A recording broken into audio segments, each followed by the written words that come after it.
What is this man doing in my dream? It is I, Shakespeare. Wow, how cool. What are you doing here? I have time traveled. I wanted to know what is going on in the world today. Well, it's pretty much the same as your times. Everyone still reads your plays, and they think that they're super easy to comprehend. What have you read?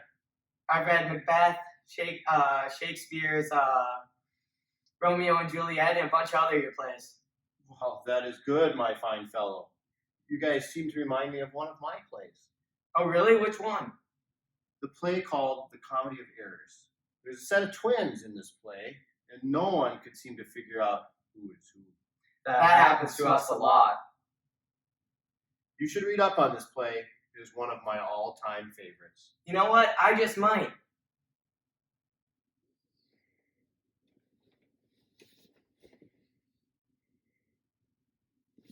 The man who time traveled in my dream and wrote The Comedy of Errors is William Shakespeare. William Shakespeare's birth was over 400 years ago, so it's very difficult to know everything about his life. Many of the records or artifacts have been destroyed or lost. His life is largely debated in the literary world. William Shakespeare is believed to have been born on April 26, 1564, in Stratford-upon-Avon. This is located almost 100 miles northwest of London, England. Stratford-upon-Avon is generally known for being a marketing town. Now that you know where he was born, let's dive into his family life. William Shakespeare was the third child born of 8, with his siblings being named Joanne, Margaret, Gilbert, Anne, Richard, another Joanne, and Edmund. But Margaret and one Joanne likely died of the bubonic plague in infancy. His father, John Shakespeare, was a town council member and a merchant in Stratford-upon-Avon. He married Mary Arden, who was the daughter of a prominent landowner. Likely, Shakespeare attended Stratford's grammar school until he was 15.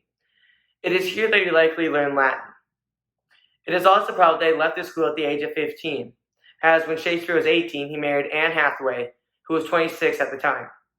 Their wedding likely was quickly arranged due to Hathaway's pregnancy, as a little over 6 months later, Susanna was born in May 1583. A wedding out of wedlock at this time period was deeply frowned upon. In February 1585, the couple had twins Hamnet and Judith. Hamnet sadly died at 11 years old.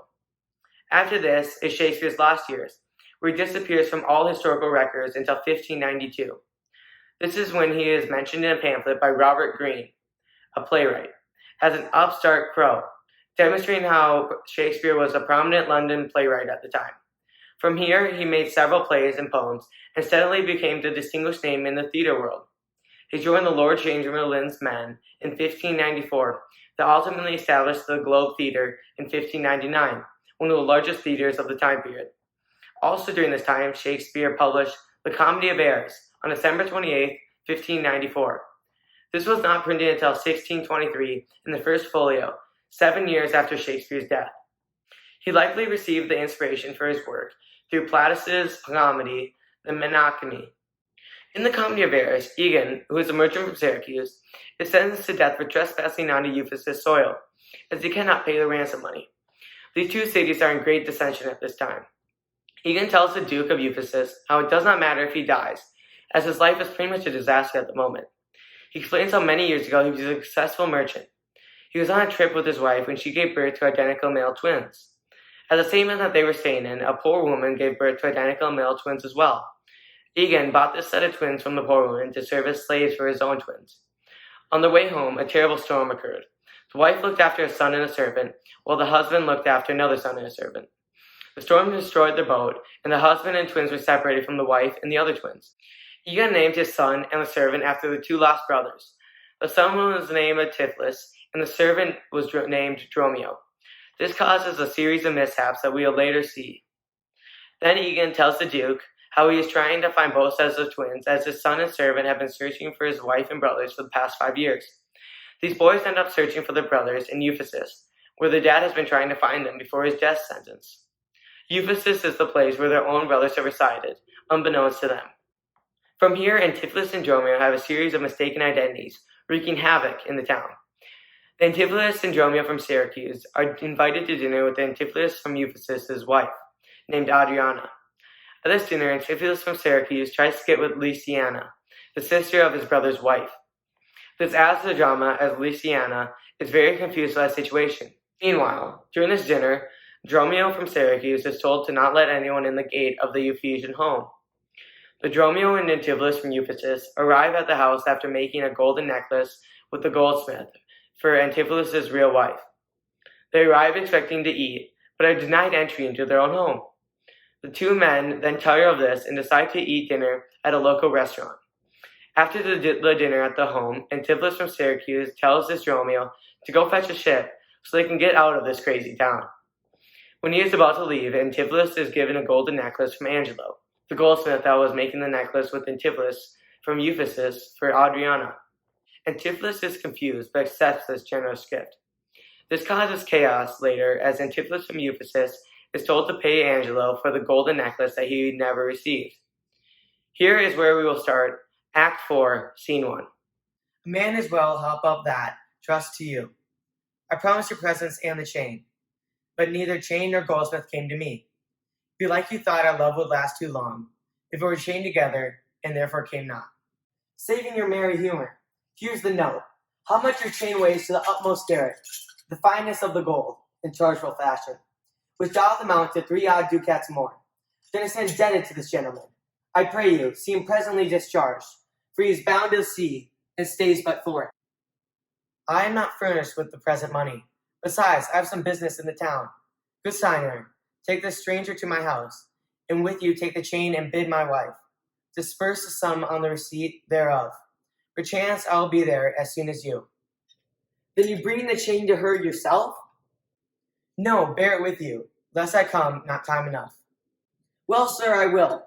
Have you the chain about you?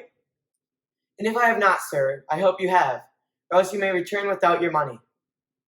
Nay, come, I pray you, sir, give me the chain. Both wind and tide stays with this gentleman, and I, to blame, have held him here too long. Good Lord, you use this dalliance to excuse your breach of promise to the porpentine. I should have chid you for not bringing it, but like a shrew, you first begin to brawl. The hour steals on. I pray you, sir, dispatch. You hear how he importunes me. The chain! Why, give it to my wife, and fetch your money. Come, you know I gave it you even now. Either send the chain or send me some token. Fie, you run this humor out of breath. Where's the chain? I pray you, let me see it. My business cannot brook this dalliance. Good sir, say whether you'll answer me or no. If not, I'll leave him to the officer. I answer you. What should I answer you? The money that you owe me for the chain. I owe you none till I receive the chain.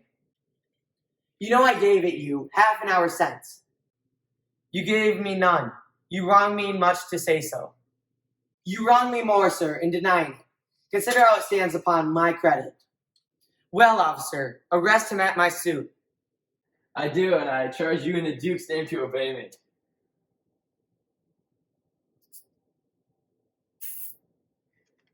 In the spot, Angelo thinks that Antipholus from Ephesus is trying to steal the necklace and is arrested.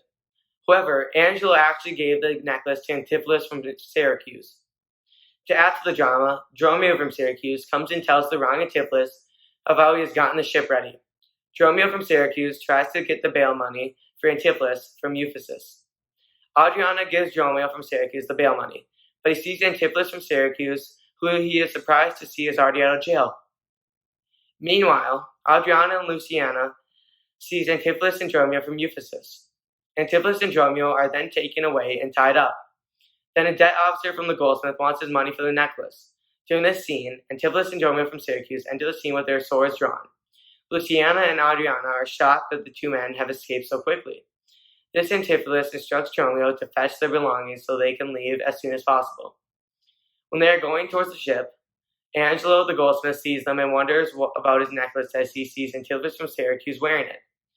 When he asks Antipholus from Ephesus if he has had it, the men get into a bit of a fight. After drawing their swords, but Adriana calms them down.